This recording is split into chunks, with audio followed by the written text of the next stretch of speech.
Hello বন্ধুরা, সকলে কেমন আছো? আশা করি সবাই ভালো আছো।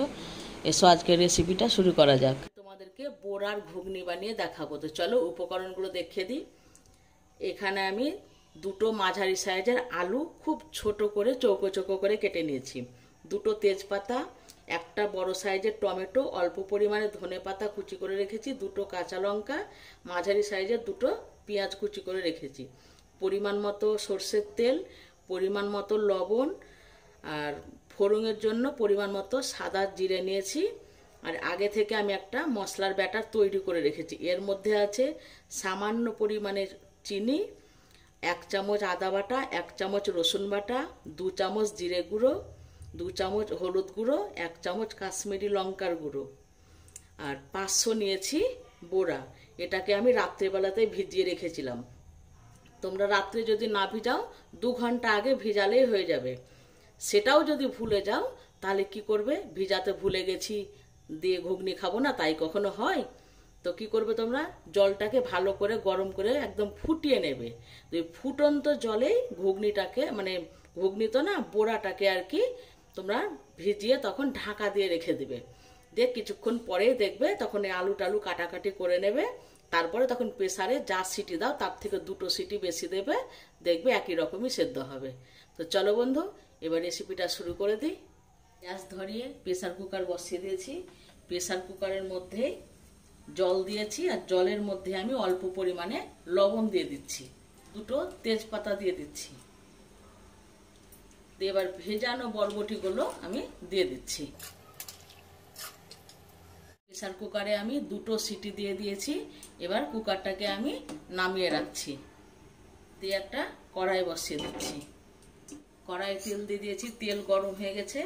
এবার আমি 1 চামচ জিরে দিয়ে দিচ্ছি। জিরেটা 1 সেকেন্ড মতন একটু ভেজে নেব।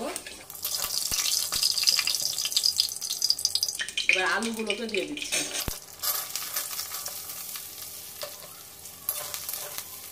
আলুটা ভাজা হয়ে গেছে। এবার আমি অর্ধেকটা পেঁয়াজ দিয়ে দিচ্ছি, আর অর্ধেকটা পরে ব্যবহার করব। পেঁয়াজগুলো লাল লাল করে ভাজা হয়ে গেছে। এবার এই সময় টমেটো দিয়ে দিচ্ছি। সব উপকরণ ভাজা হয়ে গেছে। এবার এই সময় আমি যে মশলার ব্যাটারটা তৈরি করে রেখেছিলাম এটা এখন দিয়ে দিচ্ছি। বাটি ধুয়ে একটু জল দিচ্ছি।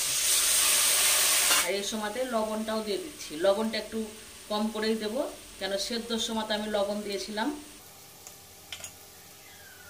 আর এখন 1 দশম তেল দিয়ে দিচ্ছি, তখন 4 দশম দিয়েছিলাম, এখন 1 দশম দিয়ে দিলাম। দিয়ে মশলাটা যতক্ষণ না তেল না ছেড়ে আসবে ততক্ষণ মশলাটাকে কষতে হবে।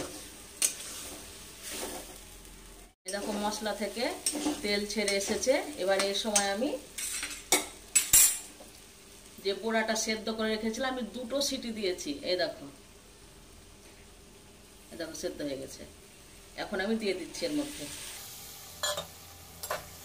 এইটাকে একটু 5 মিনিট মতো পোড়াটা দিয়ে আবার কষে নেব, তারপরে তখন জল দেব। সকালের জল খাবার এটা দিয়ে বন্ধুরা মুড়ি খাবে, খুব সুন্দর লাগবে খেতে, শুধুও খেতে ভালো লাগবে। তোমরা একবার আমার মতো করে বানিয়ে দেখো।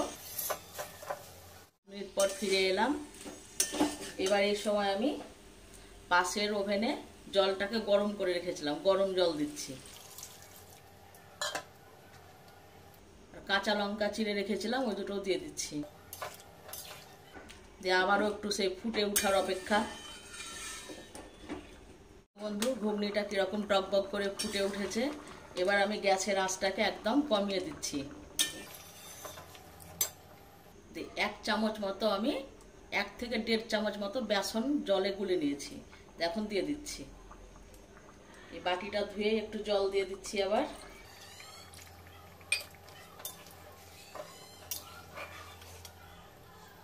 এক চামচ চাট মশলা দিয়ে দিচ্ছি।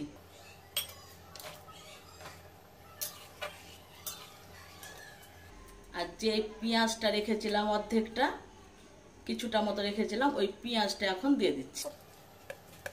আর ধনে পাতা কুচিটাও।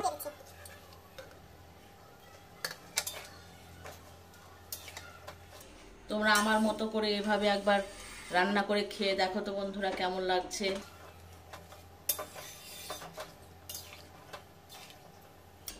এবার সামান্য একটু গ্যাসটাকে ছেড়ে দিয়ে একটু ফুটিয়ে নেব। যদি লবণের প্রয়োজন হয় তাহলে এই সময় তোমরা লবণটা এখন দিয়ে দিবে, ঠিক আছে। এই দেখো এরকম ঝোল ঝোল করে রাখবো। তাহলে ঘুগনি হয়ে গেল। চলে এসো কে কে মুড়ি দিয়ে খাবে আমার বাড়ি। আজকের মতো টাটা বন্ধুরা, আবার আসবো অন্য একদিন রেসিপি নিয়ে। তবে অবশ্যই আমাকে জানাও কার কেমন লাগলো।